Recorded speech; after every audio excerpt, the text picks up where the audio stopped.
everyone. Welcome back to the Frontline Advantage. I'm your host, Vivek Kumar. And today we have a very special guest, Denise Cooper, who is the CEO and founder of Remarkable Leadership Lessons. Welcome, Denise. Hi, how are you? I'm doing well, thank you. Denise and I met through someone who's involved in our organization now, Mike Case-Hobb. And Denise is someone that I have enjoyed speaking with just very recently on a podcast that she does each week. So you'll have to look out for our launch of that. I wanted to speak with Denise today because she has a wealth of experience working in different types of environments that she can talk to you about. So Denise, why don't you first tell us a little bit about your background? Okay, so for your listening audience and viewing audience, I will tell you that I only admit to 25 years because everything above that is irrelevant. I have been in the people business, navigation business for a very, very long time. But my bosses saw that I was very good at getting people who normally wouldn't work well together. And it's more than just working together, it's really around collaborating. And how do you move them from a group of people who work together to a team of people who solve problems? I didn't understand it because that wasn't my background. My family didn't come in, and my dad was, worked for the Board of Education and Post Office. My mother worked for Spiegel's at the time in the catalog, and so this idea of teams and collaboration is totally foreign to me. But I somehow had a good sense for getting people to do more. And I'll just break it down this way: of when it hit me that there's something more and something that we're missing from an HR perspective and executive leadership. When I worked for a company, I was in the manufacturing business, and I was the site HR person for manufacturing. And our numbers were good, but it was a chemical factory. And I like to tell people that because it was a chemical factory, if we made a mistake, we eliminated species. So mistakes were not things that we made. We just didn't have disasters. It was a non-negotiable point. But the CEO went from, we're going to limit the accidents that we have to we're going to go to a zero tolerance environment where we just aren't going to have it. At a time when the idea that no accidents was still pretty like, are you out of your mind? Of course, we're going to have accidents out of it. We got the original compliance through the normal ways of, hey guys, we need you to comply, fill out these forms, et cetera. And so we got a lot of compliance. But to go from low numbers and incidences of near misses or accidents to zero meant that we had to change the culture. We had to change the hearts and minds of people so that it wasn't us telling them what to do. It was them knowing what to do and choosing to do the right thing. So we did the normal things that people do. We got a committee together, right? Everybody was there. We had workers on the committee, et cetera. And we're talking to them. And there's this one guy. So imagine, first of all, I'm African American, about 5'2", female. And this guy was 6'2", from Iowa. We're sitting in the middle of Iowa. I'm not even sure they'd ever seen Black people before. I don't say that tongue in cheek.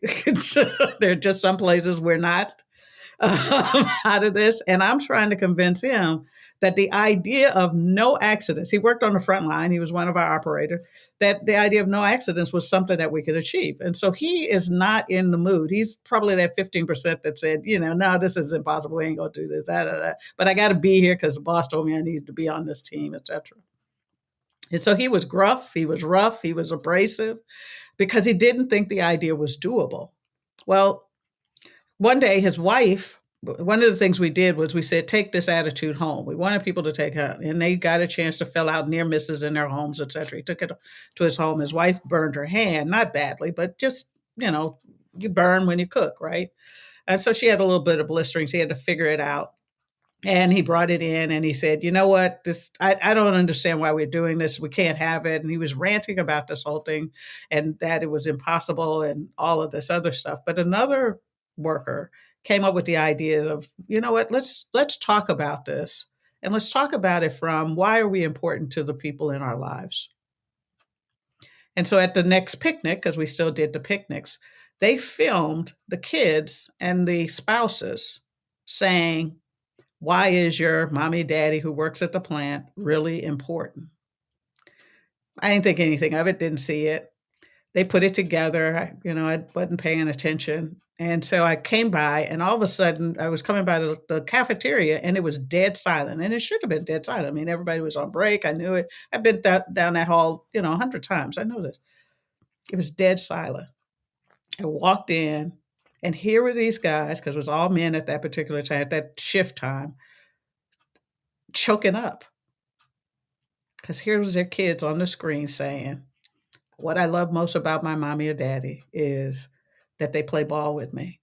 At night, he makes me Superman or Superwoman, that he holds my hand, that he gives the best hugs and the best kisses, and he loves to teach me how to play ball. And I mean, these guys, not your typical choking up on it. And the one guy who had been totally against it came to me later on and said, I'm not necessarily a fan of it, but you asked my opinion, and this is what we need to do to get everybody else's hearts and minds. It was in that moment that I learned and began to shift from telling people what they need to do to asking them how they can help us solve this problem. And for me, the beauty of Team Force AI is that you don't tell people. You let them see what is it that needs to be done and let them make the decision. Are they in it to win it? Love that. In an era where Team Force AI obviously is something newer now, what were the ways you accomplished that? Were you going around asking and listening and learning? Was it sort of more manual where you felt it was important, it still is important to talk to people, listen to them one-on-one? Or were there other types of tools and solutions you utilized to be able to identify those kinds of things?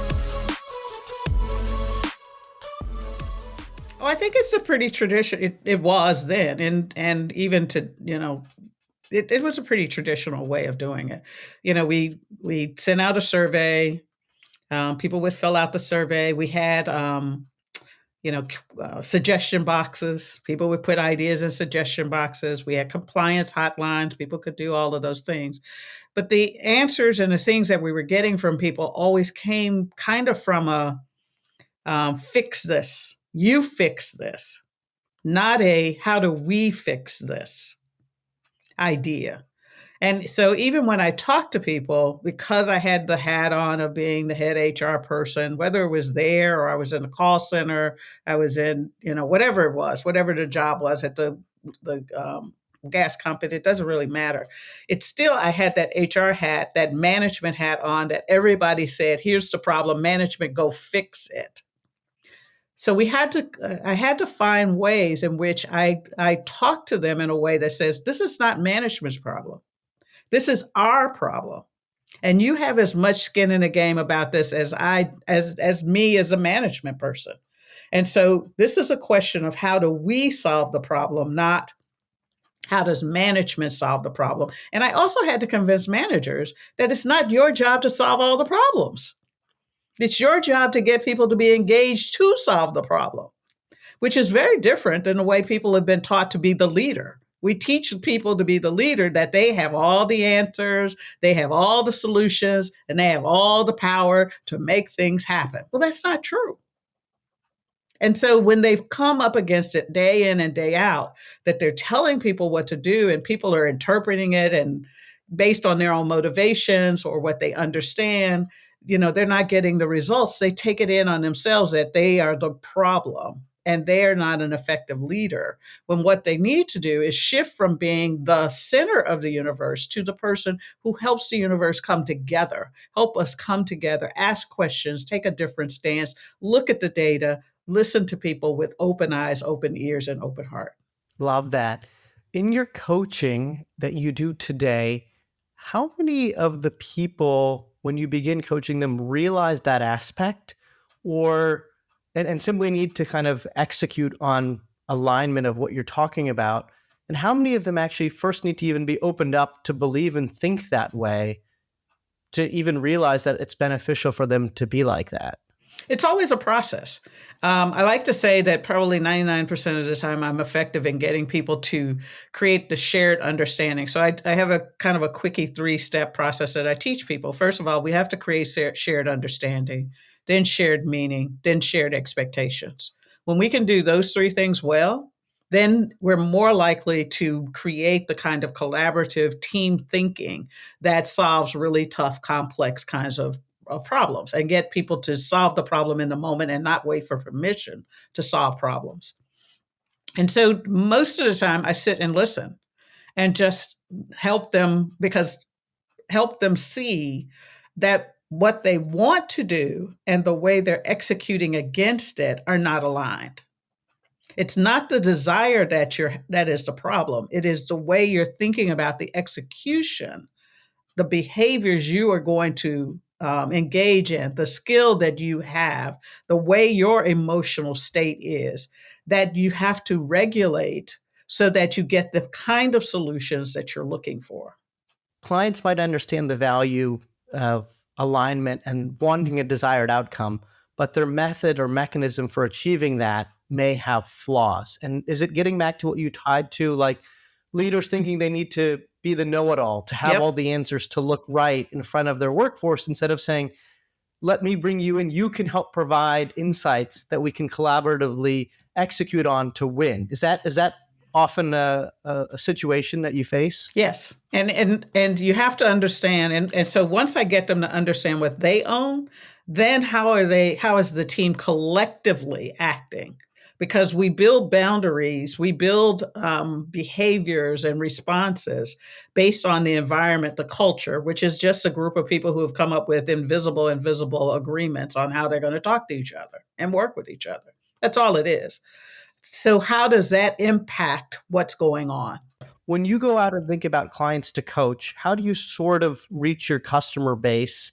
And do you tend to target people who immediately kind of, aha, I get it, or do you try to, you know, enlighten those that need to sort of realize that the benefits and the value of the sort of thing? How do you sort of think about your market and go to market for your solution, especially given you have 25 years of experience? You probably have a huge Rolodex, you have a wealth of knowledge, but so what sort of motivates you in how you think about building your business? So obviously, it's easy to go after the market that everybody will listen to me, and I guess I'm affectionate enough that they say, "Hey, we want to talk to you." The resistance doesn't necessarily come in the "come talk to me" part. The resistance will show up when it comes to me listening and having them hear what they're thinking. So there isn't a person who doesn't come in the room and say, I want to be successful. Great. Let's talk about being successful. Tell me about situations where you were successful. Tell me about situations where you weren't successful. Tell me what it is that you want to achieve. And then what have you done to do that? And they'll, generally tell me. And most of the part, the ones who are already in the zone where they know how to ask questions and then listen to the answer from a perspective of curiosity, which are the ones who tend to be high performing organizations, right? They're the ones who get it. They're the ones who are easy because they have mastered this kind of level of shutting off my desire to actually listen and incorporate that. The ones that struggle, and it's not that they can't get there, they just haven't learned the skill to be able to look at a problem, whatever it is, and the solution that they want to happen and to step back and say, what information don't I have that would be relevant to me solving this particular problem? Let's say it's the safety issue that I gave you. Yes, we could have achieved great safety numbers by just implementing here are the rules and then punishing people when they break from the rules or putting them on warnings and going down the standard track of what most companies do. But what we wanted, that wasn't the problem we were trying to solve. The problem we wanted to solve was what are the behaviors and what is the mindset that our workforce needs to have so that we're not watching them and they're making the right choices because the bandwidth or capacity of our managers is such that to have them watching and overseeing and enforcing safety was not where we wanted their attention to be. When we phrased the problem that way, we came up with very different solutions. Yeah, tying it into the broader impact, humanizing it the way you Yes. sort of describe. When we think about AI, there's a lot of different use cases around AI, Mm-hmm. generative AI, co-pilots, um, coaching. Is AI going to be a benefit? Is it a detriment? What do you think of it in the context of your business and clients? I'm not sure we know what the future is going to look like because I think we're at the bottom of the S curve on AI. We know what data pulling in is. We know how to deal with data. But what we're in the midst of now is actually shifting the way we think about problems and think about work. So now we have an instrument that can pretty much search the um, repeated kinds of data bits that are out there. But we have to understand, where did the data come from? What information wasn't included in the data?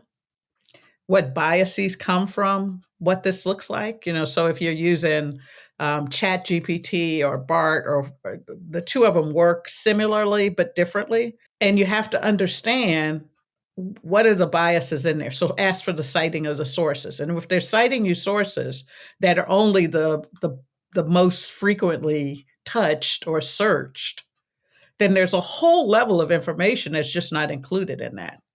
And so this idea of understanding it really goes back to, you said it before, humanizing the data. So when we're talking to people, one of the things we want to know is, if you make Vivek, if you answer a question, one of the first things I'm going to say is, well, how do you know that? Where did you get your information from? How did you get this opinion? Tell me what your value system is.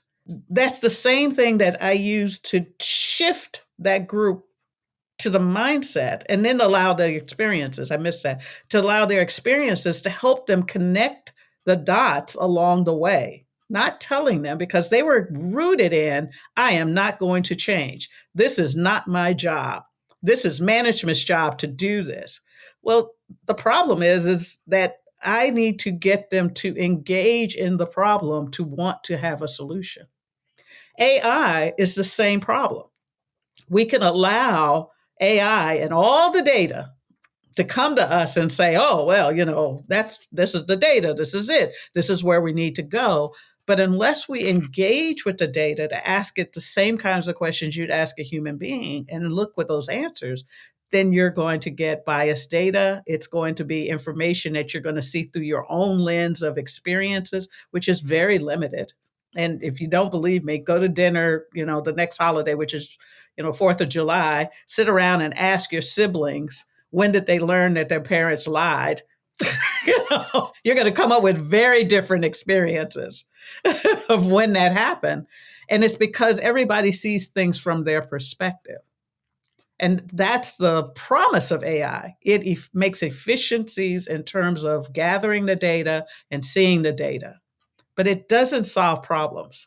And I don't think, at least I've not read yet, where we believe that we're going to make AI sentient enough that it can add in data, morality, ethics, cultural aspects, etc., into it, so that it can make decisions similar and be questioned similarly as people. In the short term, the problem I see is that we're still trying to learn how to use AI and to understand what questions need to happen. So it's no different than you go to a class and you're trying to figure out what the syllabus is and how am I going to learn those kinds of things. So to me, I think it is a very useful tool when you think about how you want to use it. And in my business, it is not to solve the problem, but to help me ask the right questions. Yeah, that makes a lot of sense. One of the things I've always found fascinating is that some of the most successful people in the world have coaches, and Mhm. they're totally proud to talk about that. Think about famous athletes or even famous executives. There's whole networks around executive coaches. And yet, when we think about coaches more maybe at mid levels of organizations, it's not seen and discussed as much. And you would know more than I would on this, but sometimes people will talk about therapists or the mental health or online kind of learning and development tools. But it's rare that you sort of see coaching in a positive light at mid levels. It's almost like performance improvement sometimes, like you've got a deficiency, rather than, wait, if the best, in the world are using coaches, why don't we all sort of benefit from this kind of thing? As people are moving forward, one of the things that I'm noticing in my business and how it's shifting is that more executives are wanting someone who can help them walk through the thought process on how to use and how to think better and how to ask the right questions, how to kind of pull back the sheet on what is the symptom of the problem versus what is the actual problem. And how do I do that in a way that doesn't send gyrations and drama through my organization? And the mid-level manager is probably, they are the people who most likely have the least amount of skill in being able to pull back and ask the right questions from a way in which it doesn't send drama through the organization. People don't get nervous about it. And so part of what I'm seeing a shift in my business is less about I have to be the expert in the field and much more the person who helps people understand how does your thinking different when it's just you versus when it's in a group or a team environment, and how do we ask the right questions in a way that is generative to the team environment and not destructive to the team environment, doesn't put people on the defensive about it. And that's one of the reasons why I love the promise of AI, because regardless of where it is, whether it's generative or machine learning or just data collection and regurgitation in a systemic way to go through it, or anywhere along that spectrum, it still goes back to we have to spend much more energy and focus and attention on helping people sort through and set the vision. What are the questions we need to ask? How do we find the data? How do we manage the resources that we are talking about, from time, attention, and capacity to do? Not just the cost of it, not just the quality of it, but we're now into time, attention, and capacity to absorb the changes. And then how do you follow up and ensure follow through under the same guise of time, attention, and capacity of a human being to be able to do? And so for me, that is where the biggest opportunity for my business and what I do really sits, is how do I help a executive and or a middle management or him or her understand the impact of a world that is changing so fast that the capacity for us and the attention necessary expands, not contracts. How do we help people make better decisions out of it? There are multiple kinds of coaches, and I'm not the kind of coach who tells people what to do. I help people think through and think better to create shared understanding, shared meaning, and shared expectations so that they can increase the capacity to perform. Makes a ton of sense. People can be superstars in isolation or Yes. at different organizations, but to come together and win in a culture that may be different, the dynamics as a collective group to get everyone aligned and performing, it is not easy. And I think because culture is something somewhat nebulous to a lot of people. I mean, we try to quantify it a bit with what we do, but because it's a little messy and hard, people tend to shy away from it. They almost want to ignore it rather than realizing how important it is to achieve those results as a, kind of a shared outcome. And your focus, that spotlight on it, is so key, especially for what we talked about, where we get all this data, and we know when we look at a median, there are going to be people who are underperforming. That could be enhanced. That could be doing better. And coaching doesn't need to be seen as a detriment, but if coaching is seen as like it's a benefit for everyone, Mhm. and here's Mhm. why, uh, the more beneficial it can be for the organization as a whole. Um, so that makes a ton of sense. I know we're a little short on time today, Denise. So I want to thank you for coming on to Frontline Advantage, and I look forward to connecting with you in more detail about possible ways we might be able to work together. So thank you.